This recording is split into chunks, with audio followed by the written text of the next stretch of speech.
Help desk is now host. We're live. Thank you, Mr. Thompson. All right. I will let people know. All right. Looks like we're up and running. So we will go ahead. There was no action taken in closed session. So we're now in open session. Our next item, which is a resolution, actually F is out of the picture. So we'll move on to item G, which is a resolution authorizing settlement claim against the County of Winnebago entitled Russell Kirby versus the Winnebago County. And can I get a motion and a second, please? So moved. So moved by Mr. Schultz, second by, I didn't catch Mr. Arena. Any discussion? All right, seeing none, I will take roll call. Mr. Butita, Yes.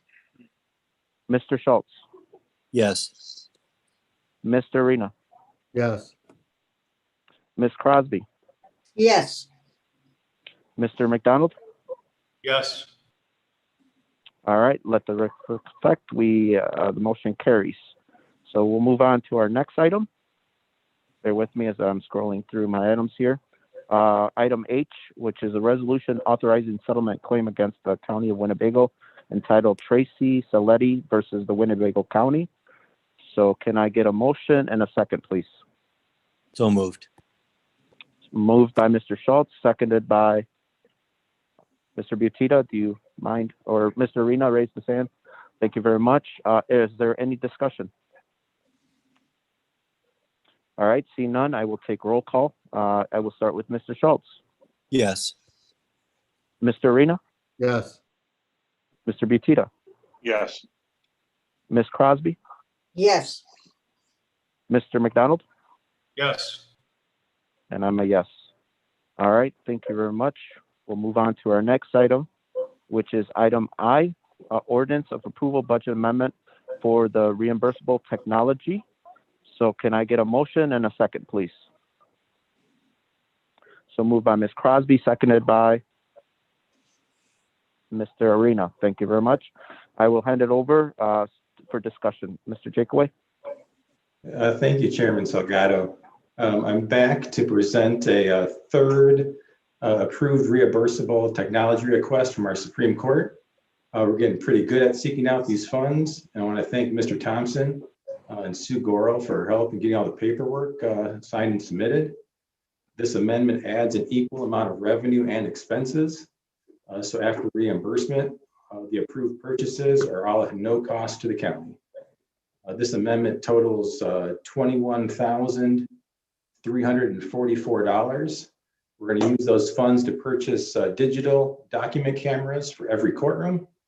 We're going to improve video conferencing capabilities at the Juvenile Detention Center, and we're going to establish video conferencing capabilities for probation in all the classrooms.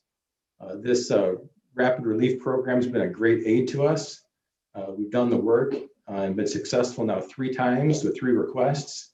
And I'm pleased to report that in total, including this current award, we were able to secure $325,000, so nearly $250,000 to make necessary capital improvements for the court and for the community here this fiscal year. Thank you. Thank you, Mr. Jakeway. Are there any questions or comments? Hello, ladies and gentlemen, for any guests traveling. All right, Hawaiian seeing none, Airlines flight number 9, we'll take a vote on this. I'll start with Mr. Schultz. Yes. Or have a printed Mr. Arena, with you, Yes. or if you have vaccinated in Mr. Butita, Yes. you may be Ms. eligible Crosby, for pre- Yes. before your arrival in Silhana. Mr. McDonald, Yes. and I'm a yes. So the motion carries. Thank you very much. Next item, which is letter J, I'm sorry, which is a resolution approving an intergovernmental agreement between the County of Winnebago, City of Rockford for the Focus Deterrence Re-Entry Program. Can I get a motion and a second, please? Motion by Mr. Arena, second by Mr. Butita and Ms. Crosby. Thank you very much. And I'll give the floor for the presentation. Who wants to speak on this? Thank you. Yes, thank you, Mr. Chairman. I'll turn it over to Marlena Dockin, CJCC administrator, and she can explain this a little bit.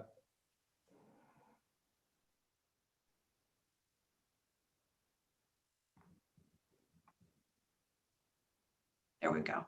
The Focus There you Deterrence Reentry Program is a continuation of a program that we did together with the city of Rockford that ended on December 31st, 2019.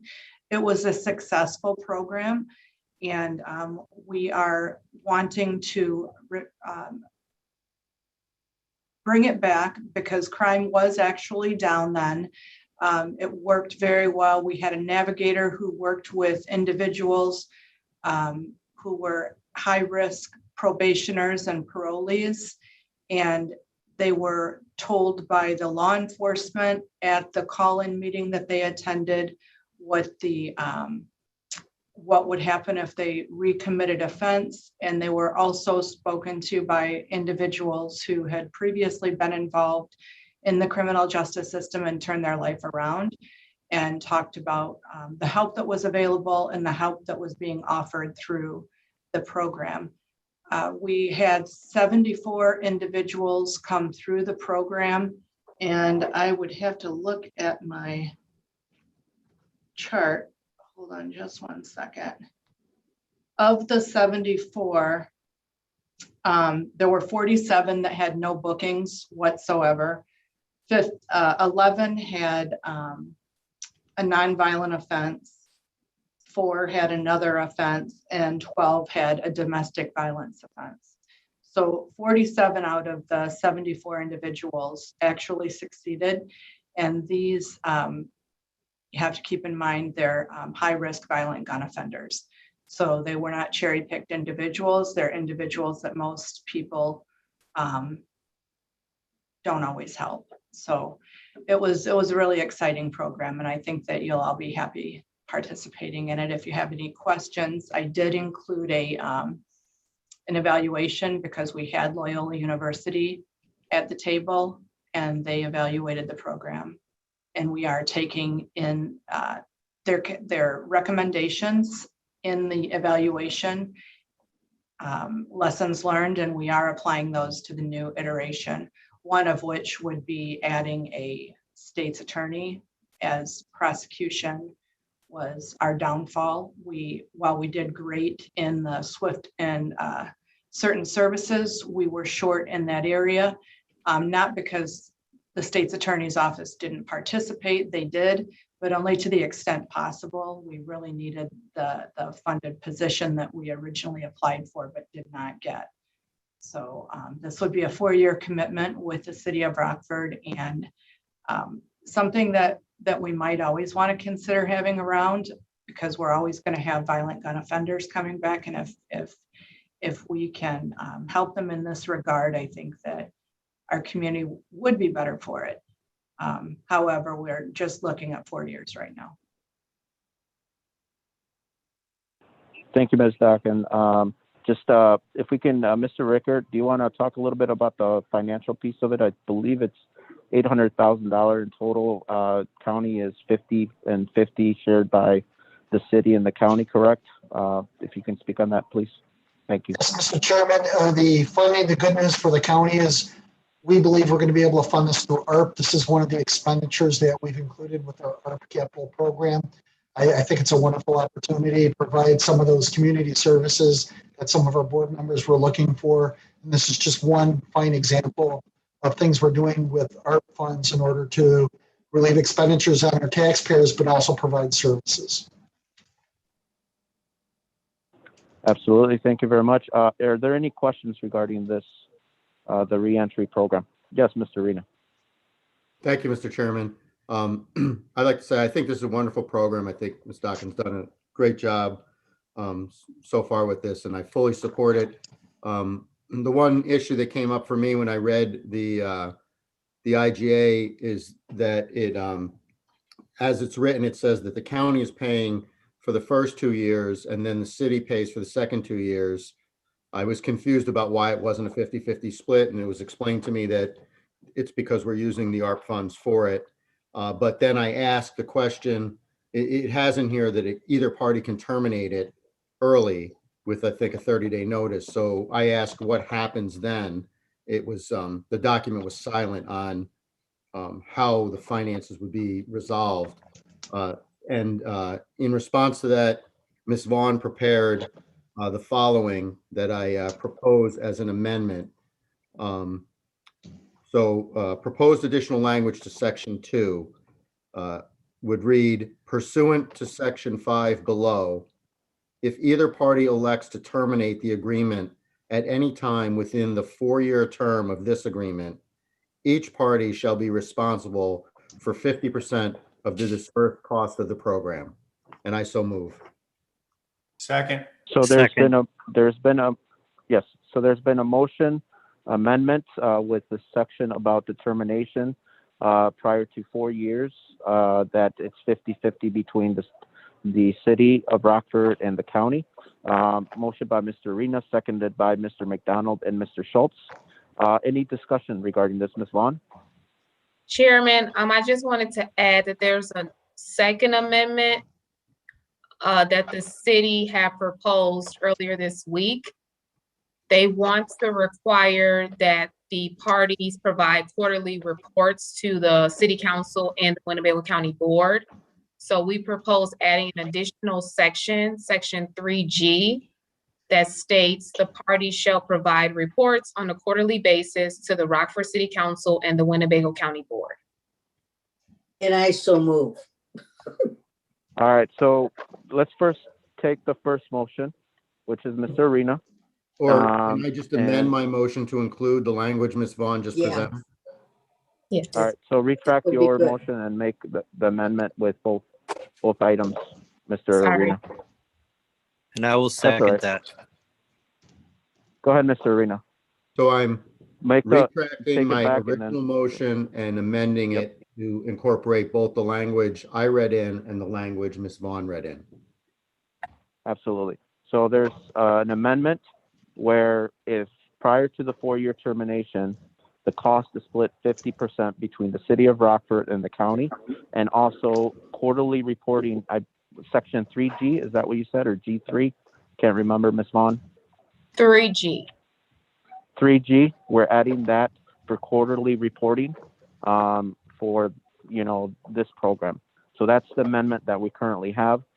Seconded by Mr. Schultz and Mr. McDonald. I believe he still, if he wants to participate on the second, we'll go with that. So any discussion regarding this amendment?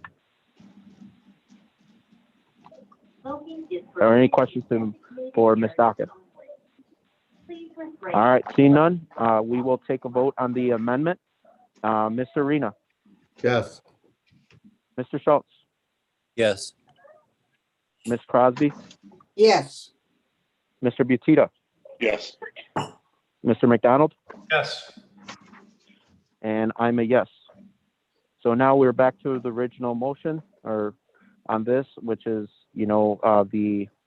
the program here that we have for the re-entry program. So is there any additional questions or comments before we take a vote? Mr. All right, Schultz. seeing none. Yeah, go ahead, Mr. Schultz. Thank you, Mr. Chairman. I do think that it would be wise for us to, in the evaluation, look at the cost per participant. I don't know what the math is on that, but the numbers that I heard of 47 that were successful, if it's relative to a $800,000 cost, that seems a bit high.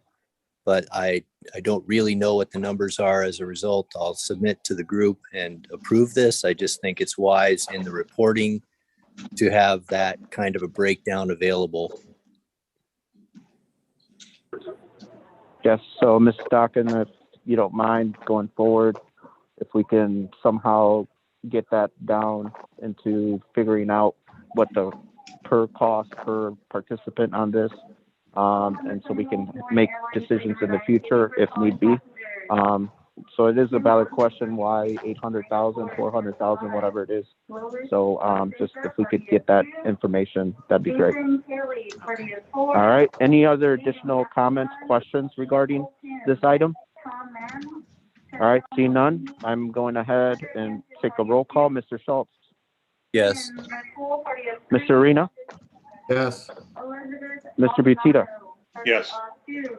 Ms. Crosby, yes, Mr. McDonald, and I'm a yes, so the motion carries. Thank you very much.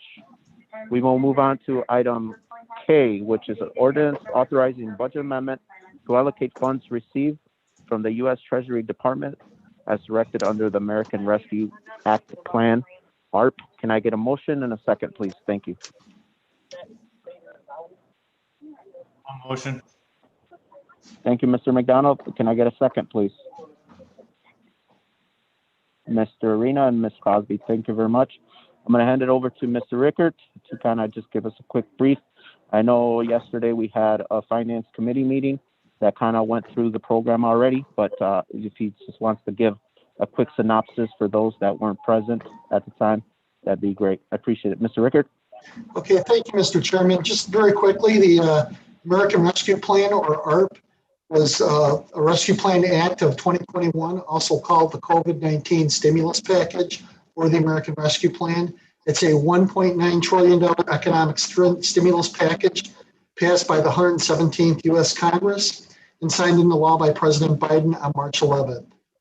This was basically done to help and assist local government, enable them to provide for the aid and assistance they need related to the COVID-19. Our allotment of money was $54.8 million, broken up in two tranches. The first one was on June 1st of $27,443,000. The second one will come a year from now of the same amount, approximately $27,400,000. And essentially, there's a broad category of assistance. I'll go through that very quickly. It's the aid and support, the response to COVID-19, to help the negative impacted communities within our area, to serve the hardest hit people, replace lost sector revenue, provide premium pay for essential workers, invest in water, sewer, and infrastructure, and invest in broadband capital infrastructure. That's just a small sample of some of the things that are covered, but those are some of the major categories. The federal government wanted to emphasize especially the broadband infrastructure that was very important to them, and obviously providing aid and assistance related to COVID-19. So I'd be more than happy to address or answer any follow-up questions from yesterday's meeting. Absolutely. Ms. Crosby, go ahead. thank you, Mr. Chairman.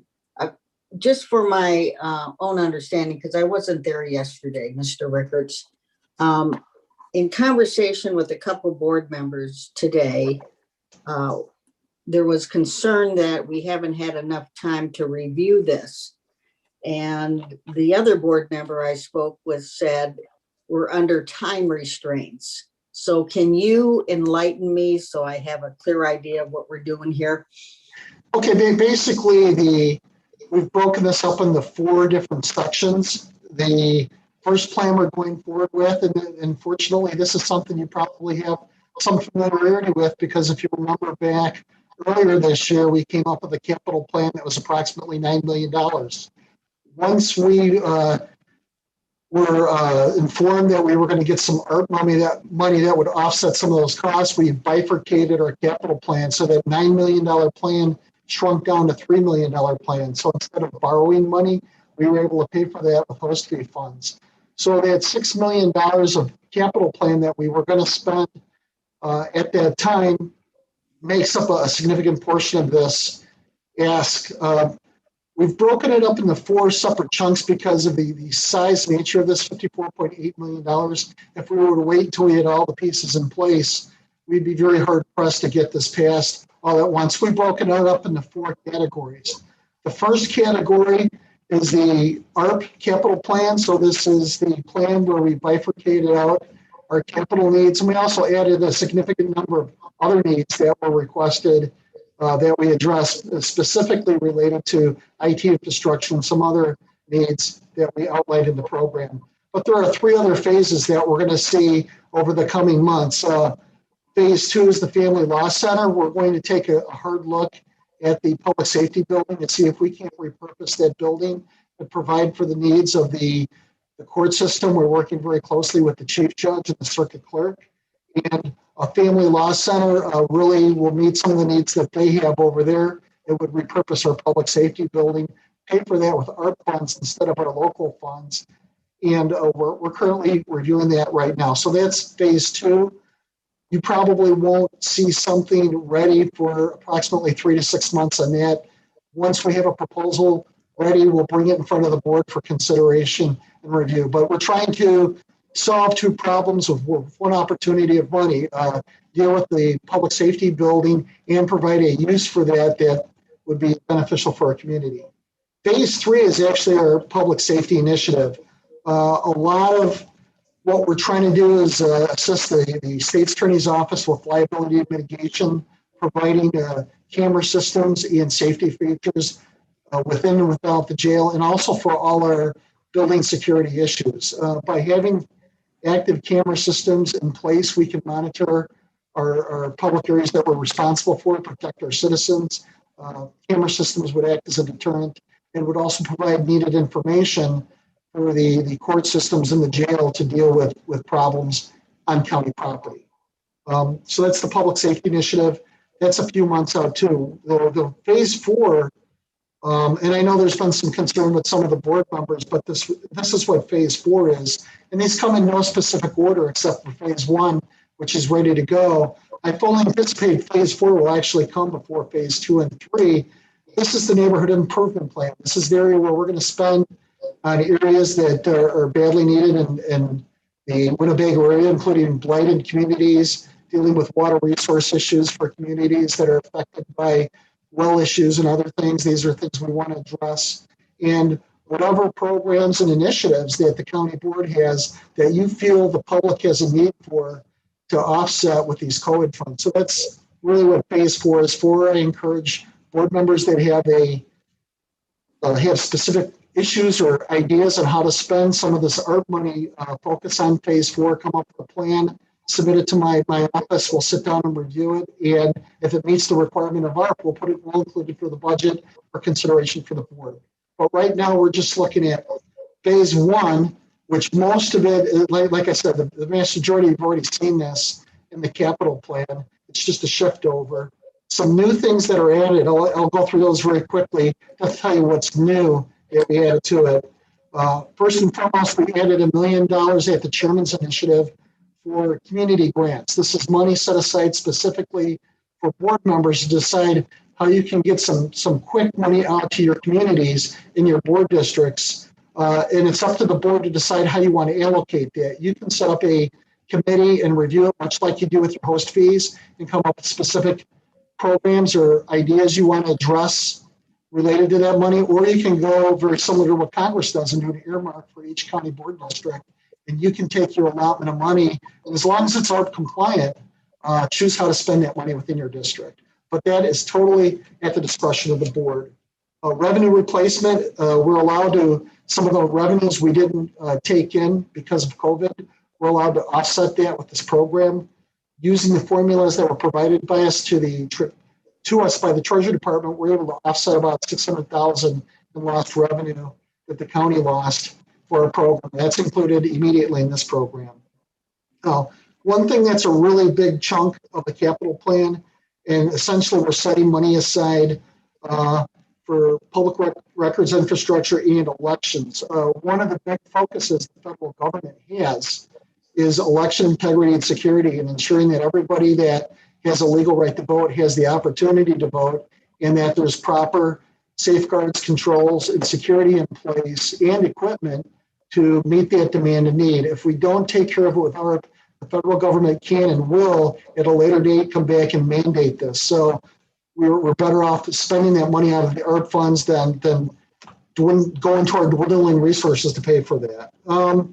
Finally, with the project this size, it's over a $54 million project. We've got about $500,000 set aside for specific expertise and technical assistance, not only on the compliance side, but for some of the engineering and review and technical expertise to set up some of these big requests we have in order to prepare plans to put it in front of the board for your review.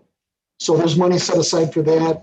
And finally, there was a relatively small contingency, but one of the things I'm trying to stress with the board, please remember, not only did we get this money, but a whole bunch of other communities and local government have received money. And every county in the United States are going to go out to market with a capital plan. If we wait and delay on this, and I know we like to wait and thoroughly examine and review and spend some time going over this, in this specific case, I strongly encourage you not to do that. We're already seeing increases of 15 to 20% over our initial quotes from what people are asking for back a couple of months ago till now. And we had to increase our contingency fund to 20% for this capital plan just to meet that needs. And to give you an idea of what some of the wait times are for technology requests, such as computers or anything related to chip technology, we're looking at an 18-month delay before we receive the items we're requesting now. So that I didn't want to delay and belabor this, but I wanted to give you the highlights of the presentation I gave yesterday. That's in essence what we're doing right now. We're only voting on phase one. And just so you know, just because it passes in this plan, if it still requires board approval, it still has to come back for board approval, the individual items. If purchasing requires a bid, it has to go out to bid. And it also has to be ARP compliant.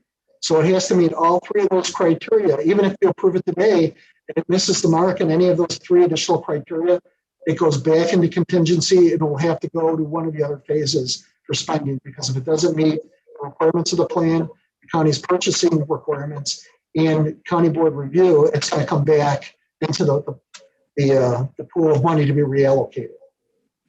Thank you, Mr. Rickards. Just to follow up, so I know I have it.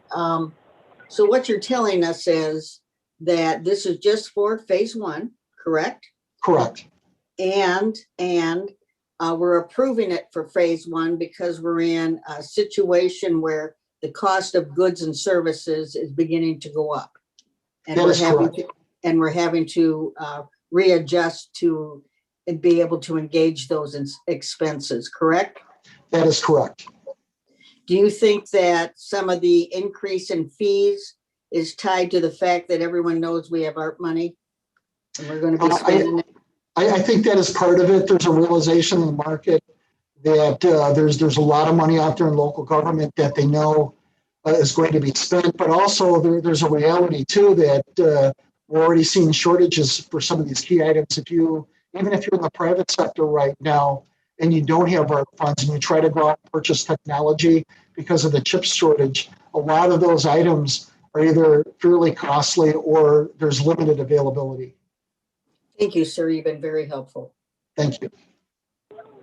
All right, any other questions? I'm sure there are questions. Please go ahead, Mr. Arena, and then I'll go to Ms. Fellers. Thank you, Mr. Chairman.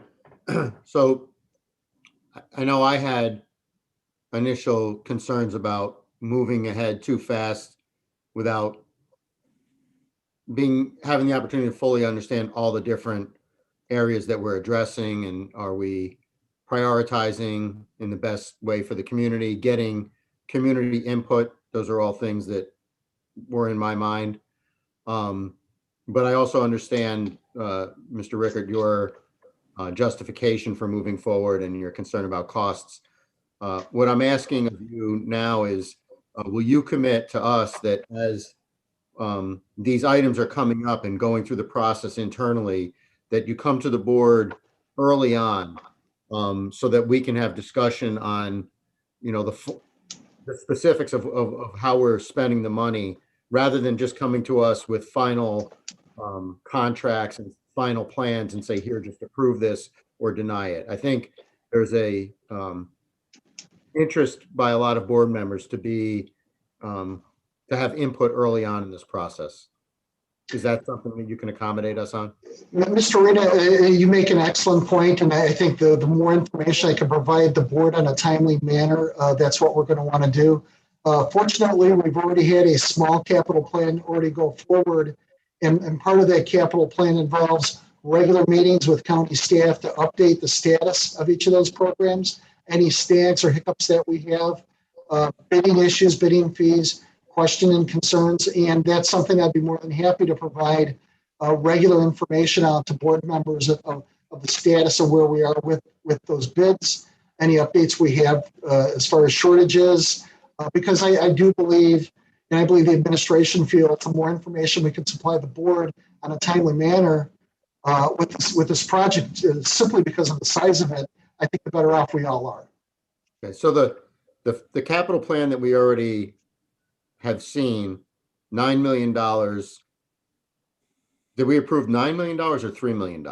It was reduced down to 3 and shifted over, that 6 million was shifted over to the ARP. In order to prevent us from having to borrow that money, we're using ARP funds instead. Okay, so we're first approving that $6 million portion of the capital plan now as part of what we're doing tonight, correct? Correct. Okay, and that approval allows you to move forward and get working on the final arrangements for that expenditure, right? What it does is it allows us to go out to bid, determine cost structures, contact, put it into our flow chart to determine when, where, and how we're going to be able to address these issues, prioritize those expenditures, work with department heads and elected officials on those costs. And then as we go forward, bring all this information in summary form for the board for review and for questions. And I know we've already established a committee. Mr. Thompson's established a committee with the 3 million, and it's going to work in conjunction with the ARP, all the phases of the ARP, to where we do regular updates and status hearings on all these projects. And it's going to be a huge monumental project, so I can well understand your concern and why you need the information in order to make good decisions as a board member. Okay, thank you for that commitment. Ms. Fellers and then Ms. Crosby.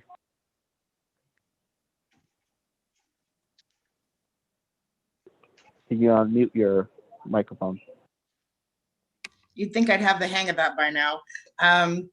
Last night I had some questions specifically about broadband and the inclusion of broadband, because it's something that was weighed very heavily on the instructions from the ARP plan, as Mr. Rickert had just said. And I had some questions for Mr. Gettner, who I believe is on this evening.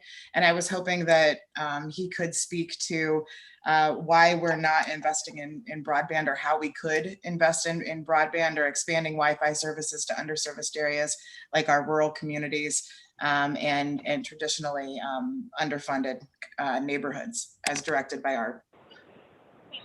Ms. Gettner, Mr. Gettner. Thank you, Mr. Salgado. When we look ahead as to addressing the underserved in our 519 square mile county, 513 square miles of it is land. We know that we have 79 siren poles around the county that we could architect a mesh or private LTE cellular network so that we could get after the underserved. But it's hard for us to get after the underserved when our internal network isn't appropriately configured to support what would be an internet service provider business to take care of the underserved. I'm on a statewide steering committee for broadband, and also on the committee here in Rockford that's sponsored through R1PC. So we're putting plans together. At the end of the day, the suggestion I've put forward through those two vehicles is us doing, again, a wireless mesh network on top of the county coupled with private cellular. And that would get us very close to serving most of the underserved. And that would be county government getting into the internet service provider business. But if we don't have the internal network to support it, it's hard for me to serve that up. And there's lots of moving parts when we provide internet service. I don't see any private businesses in Rockford or Winnebago County that are interested in taking on those expenses. And so we got to crawl, walk, run. And in my opinion, the crawl is the internal network of the county of Winnebago being overhauled and being ready to handle serving up internet service for underserved areas in our 513 square miles. So as a follow-up, is the improvement on that infrastructure and so that we'd have the capacity to utilize the siren towers, is that included in this capital improvement plan? No, it's not. Do you have an approximate idea of about how much that would cost? For what I've described, I've estimated that at 8 million. And I would need third-party network engineers to validate that particular infrastructure.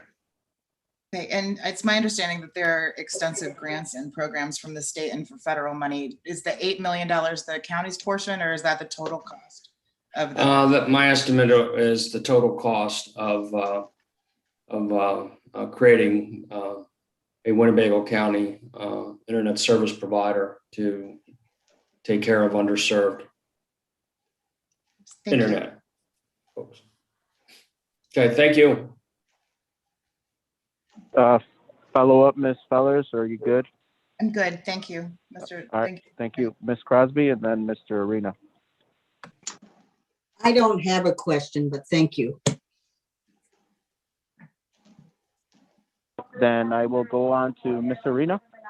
So is there in this, the technology in this part of this phase one, there's no broadband whatsoever, nothing at all? Shall I go? You know, and how do you want to define that, and how do we want to say that's delivered? Or now, Paul, when you ask that question, do you mean us delivering broadband to consumers? We have broadband throughout the metropolitan area network of Winnebago County. We have upload and download speeds at gigabit at the moment. And so that is probably, I don't know, almost 20 times what the general definition of broadband is by government entities. So when you say that, what we're doing to our internal network is ensuring that it operates at broadband speeds, but it does not include offering internet services to citizens of the county of Winnebago. Okay, so we are investing money to support our infrastructure for broadband to be used within our organization. Oh, yes. Okay. And this suggestion that we become an internet service provider countywide, that's something we can invest in the future and possibly run it in as an entity that, like we borrow the money and then provide a service that funds a debt payment for that investment. That's a good way to describe it. That's one way to go about it, and it's the focus on getting after the unserved or underserved. Okay, and would that type of investment serve as an economic development tool for the county if that were to exist? It'd be my opinion, it would. Okay. But what we're doing here, making this decision, isn't going to be an obstacle for us accomplishing that in the future, because we get another investment from ARP funds next year, right? I think I understand your question, and so yes, right. Okay, thank you. Go ahead, Mr. Butito, you had your hand up. Yeah, just a question, understanding Angela's point about underserved. Is that a geographic region within the county, or is that a demographic? And then also you say that ARP is indicates that we can spend money towards that.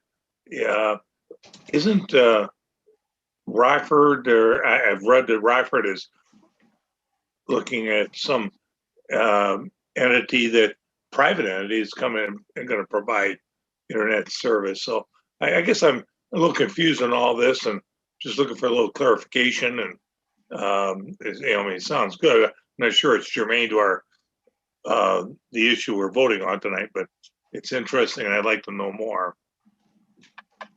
So to answer your question, Mr. Batita, when I refer to underserved areas, I'm actually talking about both demographics and geography. Geographically, rural areas and areas outside of the city of Rockford are underserved and have very low or no access to high-speed internet services, which we saw affecting education and ability to work from home during the COVID pandemic. But also from a socioeconomic or a demographic standpoint, people of color, people who are poor, for example, don't have access to high-speed internet. And there are areas of Rockford that have aging infrastructure, and well, in all of the county, but in my district specifically is Rockford, have aging infrastructure, which is not delivering internet at the speeds that are necessary to, for example, educate children during a pandemic. You good, Mr. Batita? If I can ask a follow-up, Gus, are you familiar with this situation with the city of Rockford and what they're doing with this private entity to contract, I think, free Wi-Fi, isn't it, the deal? No, it's not free Wi-Fi that I'm aware of. They plan on going up and down every street on city of Rockford on the east side of the river with fiber optics. And give an opportunity for established neighborhoods to connect to the internet via fiber optics. You good, Mr. Batita? All right, thank you. Ms. Red, I see you have your hand up. Thank you, Chairman. My question is for Mr. Rickard. On the, I guess, capital improvement, if we have a homeowners association that needs help with water, can they be considered for some of these funds? Yes, in a simple matter, yes. That's one of the outlined areas with this, and something we were looking at in the phase 4 was dealing with water infrastructure issues, particularly in neighborhoods that have contamination issues and they need money to assist with water hookup or water extension. So those are areas that can be considered under ARP. One other question. Can ahead, they Ms. Red. have thank you. Can they have individual wells from these funds? Are you asking if ARP would pay for wells for individual properties? Individual, yes, individual wells. The short answer is I don't have an answer for that at this time. I would have to research this issue. I know money set aside to serve communities with water issues. I don't know if that applies to individual properties, but I assume a program could be created that serves a community, and part of that program could be to provide for wells, would be my assumption. That's more of a legal question than a financial one. Okay. Well, I have a group. Do I need them to come in and speak with someone or present something? I think what we can do, Ms. Red, is have Mr. Rickard reach out to Dr. Martell, because I know that she's the one that has been dealing with a lot of the well issues and stuff like that, and see and run it by our state's attorney and maybe our auditors that might be able to inform us whether we can do allowable costs based on the ARP money. So I think that would be our homework first. And then if the answer is yes or no, then we can certainly, sit down with your group and try to address some of the issues that they have concerns. Okay, fine. Thank you. Thank you, Ms. Red. Mr. Gettner,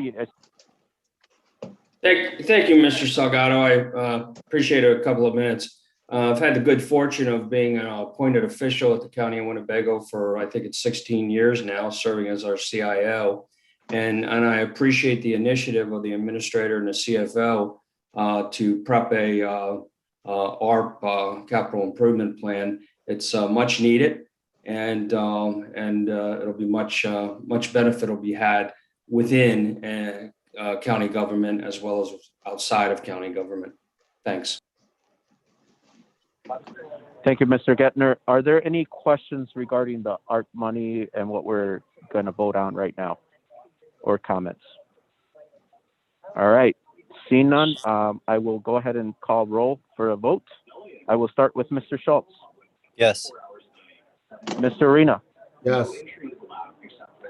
Ms. Crosby, Yes. Mr. Busita, Yes. Mr. McDonald, Yes. and I'm a yes. Motion carries. Thank you very much for that discussion. We'll move on to our next item, which is the letter L, ordinance authorizing a budget amendment to allocate funds received from the U.S. Treasury Department under the Emergency Rental Assistance Program 2. Can I get a motion and a second, please? So moved. So moved by Mr. Schultz, second by Mr. Arena. I'll hand it over to Mr. Richter or Mr. Thompson to speak on this briefly. I believe this is just an extension, if I'm not mistaken. Point of order, Mr. Salgado. I think I should probably abstain on this vote, so I should withdraw my second. I'll second. Okay. Because I'm Mr. involved McDonald, in the industry and my tenants may use this. I think that's wise on your behalf. Thank you, A Mr. second by Chairman. Mr. McDonald. Yep, go ahead. Yep, this is, like you said, you referred to, Mr. Salgado. This is an extension of the Emergency Rental Assistance Program. As you recall, the county was awarded approximately $8.5 million grant to administer emergency rental assistance in Winnebago County. That was ERAP 1. The U.S. Treasury has now allotted additional dollars for the program with slightly modified guidelines. The County of Winnebago has been awarded a $2.6 million supplemental grant for ERAP 2. It'll be administered through the same mechanism that we have established to administer ERAP 1. This is a budget amendment, which will just continue that program with the additional dollars. Thank you, Mr. Thompson, for that synopsis. Does anybody have any questions regarding that? Go ahead, Mr. Arena. I just want to comment and compliment our staff, Mr. Thompson, Mr. Rickert, all the staff we have in the working on the ERAP program. I've had the opportunity to interact with them both on behalf of landlords who have called me looking for answers to questions. And for my own, I've had several tenants apply. I think this is a challenging undertaking. And it has been for all the entities statewide that have engaged in it. There's a lot of requirements to comply with, a lot of detail for us to follow through on. They had to adapt our program as it was being developed, and I think they've done an excellent job with that. And the program seems to be flowing much more smoothly now. So, to my colleagues on the board, if you hear concerns from constituents, I think you can assure them that we're really getting on track and things are flowing better. And I also want to bring to your attention that the Treasury Department had made a change in the program to allow money to be administered directly to tenants if a landlord wasn't participating, but they didn't do it the other way around. And so what I'm asking any of you who have interactions with any federal officials that you bring to their attention the need for a reciprocal policy to allow us to fund property owners who have tenants who may have just run off or are unwilling to participate. Because to have a property owner who received no income for a year and tell them that we have no ability to help you, I think is unfair. So with that being said, as I said earlier, I'm going to abstain from the vote, but I just wanted to share that with all of you and to ask and to compliment staff on their efforts. Yes, thank you very much, Mr. Arena, for those comments. I I agree, and everybody, I think, agrees with that. Mr. Shirelli, you have your hand up. Yeah, thank you, Chairman. I want to tell everybody also a very big thank you to our staff. You guys have done a phenomenal job of working with the conditions that we were under, with all the different criteria from the Treasury Department changing constantly. Mr. Gettner has done a fabulous job, our Finance Department, all the staff. This is a huge undertaking. And I also want to thank County Board Member Paul Arena. He's been very instrumental in guiding this. So all the county board members need to know that. And to your point, Mr. Arena, I did speak with the Congressman Kinzinger's office this morning to express those concerns. He is going to be reaching out next week after the holiday, and hopefully we can have a conversation with you and some others if we need to, expressing those concerns that you just stated. So congratulations to everybody. It's a long road. We're continuing, and I've talked to other congressional delegates, and Winnebago County is definitely on their radar of how we're handling this emergency rental assistance program. So congratulations. Thank you, Mr. Shirelli, for those comments. Is there any other comments, questions regarding before we take a vote? All right, seeing none, Mr. Arena, yeah, go ahead, Mr. Schultz. Thank you, Mr. Chairman. I know this is the sentiment of everybody on this Zoom call, as well as the extended staff, but to the extent that the administrative costs may be able to come in under what we originally budgeted in phase 1 and now phase 2, so that more dollars could be made available to the recipients. That obviously is a bias that I have, I'm sure we have, and would sure appreciate any efforts we can make in that direction. Thank you, Mr. Schultz. I believe Mr. Thompson is nodding his head, and with Mr. Rickard on that. So we'll do everything possible, Mr. Thompson, to express those sentiments to our operator, which is the city of Rockford, to make sure that our costs are minimal as much as possible. Thank Yes, you. actually, we're the operator, and we will do everything we can to minimize the administrative overhead. All right, thank you very much, Mr. Thompson. Are there any questions, comments regarding this item before we take a vote? All right, see none, I will start with Mr. Arena, which he's abstaining, correct, Mr. Arena? Yes, okay, That's correct, absolutely. I Thank you. Mr. Butita, Yes. Ms. Crosby, Yes. Mr. Schultz, Yes. Mr. McDonald, Yes. and I'm a yes. The motion carries. We'll move on to our next item, which is a resolution approving the Purdue Pharma LP bankruptcy plan opioid litigation. Can I get a motion and a second, please? So moved. So moved by Mr. Schultz, seconded by Ms. Crosby and Mr. Arena. Any discussion? All right, see none, I will go ahead and call roll. I'm a yes. Mr. Schultz, Yes. Mr. Arena, Yes. Mr. Butita, Yes. Ms. Crosby, Yes. Mr. McDonald. Yes. Thank you very much. The item passes. Our next item is a resolution N, which is authorizing settlement of litigation, Donald Eugene Ashford versus County of Winnebago. Can I get a motion and a second, please? So moved. Moved by Second. Mr. Schultz, seconded by Ms. Crosby. Discussion. Seeing none or hearing none, I will take roll call. Mr. Schultz, Yes. Mr. Arena, Yes. Ms. Crosby, Yes. Mr. Butita, Yes. and Mr. McDonald. Yes. Motion carries. Thank you very much. I believe that concludes all of our motions, resolutions. Are there any matters to come before this committee? I just, Go ahead, Mr. Butita.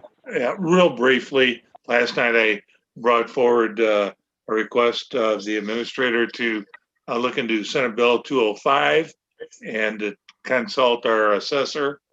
And I had an answer before I got out of bed today. So thank you for your efforts. And it was illuminating, and I put a lot of light on the subject. I'm going to bring forward some more information coming soon in a cover letter of my opinion on this legislation, a copy of the article I read, and Mr. Hodges' analysis of how it affects our county.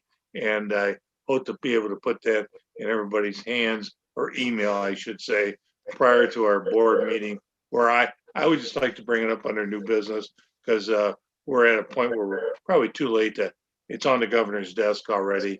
So we're too late to run the committee process and a resolution. So I just want to inform board members of an issue I think is important for Winnebago County taxpayers. So that'll be coming forward. Thank you. Thank you, Mr. Butita, for that. We appreciate it, and we look forward to your email and the analysis from Mr. Hodges on that. Is there any other matters to come before this committee? All right, seeing none or hearing none, can I get a motion to adjourn?